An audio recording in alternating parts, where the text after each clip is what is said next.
Hey guys, we're back, and today we got a good one, or well, we got an okay one. So with all the big horror franchises, there's some that, you know, I watched even as a kid, all of them as I was growing up, like Halloween, Nightmare on Elm Street, Child's Play, Friday the 13th. Those are all franchises that I watched all the movies in, and, you know, for some reason, Hellraiser was one that I only watched the first two, and then just didn't really have much of an interest in the other ones.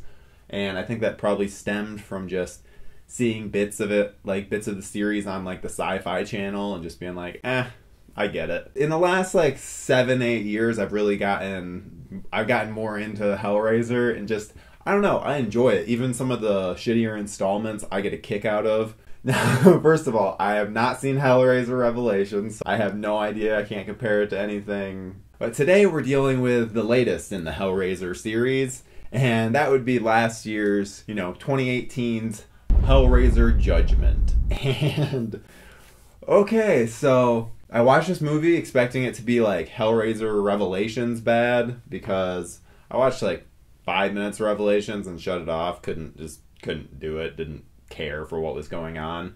But in this one, I don't know, something about it I actually dug. It's nothing to write home about. It's all really silly, but there's something about it that just feels exciting. And I think it's the fact that there's really two movies that this film's kind of like mimicking, and that would be Hellraiser Inferno, which I dig in that it's, you have a detective that's going around trying to like solve these murders, which, spoiler alert, he ends up being the fucking killer.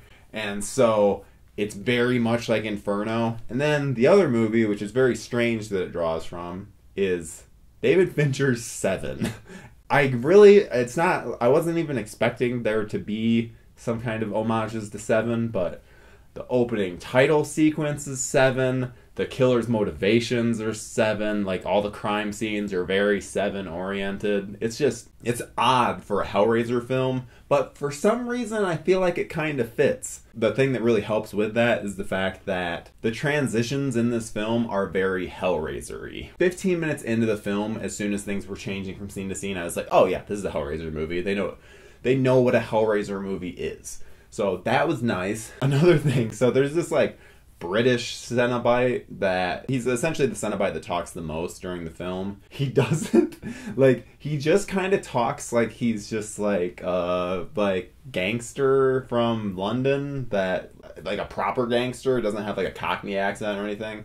But it's very strange just because you're not expecting that from a Cenobite with cuts all over his face. And he's almost like an office worker. It's very strange. I enjoyed it though, especially like the makeup was just very well done. Speaking of makeup, I actually, because this is the second time now that Doug Bradley is not Pinhead, honestly, I actually think they did a really good job with Pinhead. I think that they pay enough homage to Doug Bradley's version while still creating something a little new. This guy, the guy that they have taking over, I don't know, I feel like he kind of has that same essence. This is one of those things that I never, especially after seeing the Pinhead from Revelations, it just seemed like they were never going to be able to get it right, and it was just going to be, Hellraiser series was going to be doomed.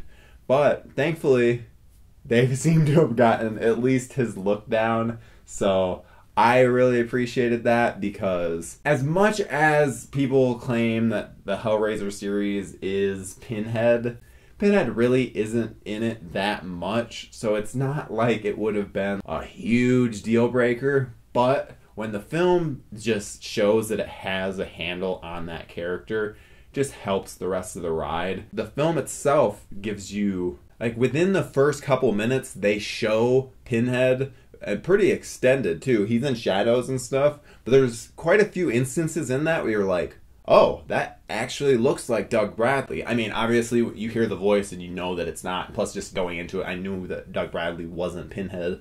And so seeing that little bit at the beginning, I was like, okay, well, at least I know that this movie's got that figured out.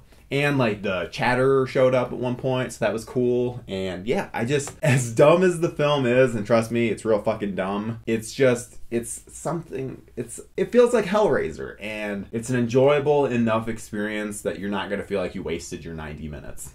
Or 80 minutes, I'm not 100% sure. I remember this is quite short. Yeah, so if you're into the Hellraiser series, don't be scared that this is another Revelations. This is, I mean, obviously this isn't the top of the heap, but it's a Hellraiser film that actually pulls it off. So I think you guys would enjoy it. I know that I did, and yeah, I think you should definitely check it out. But that's really all for this week. Hope that you guys got a kick out of this little review, and we'll see you next week. Hey guys, make sure to comment, like, subscribe, all that good stuff. And look, I even have a new ending finally. Holy crap, it took forever. And I'm just saying random stuff that I don't need to be saying. Oh well. And end.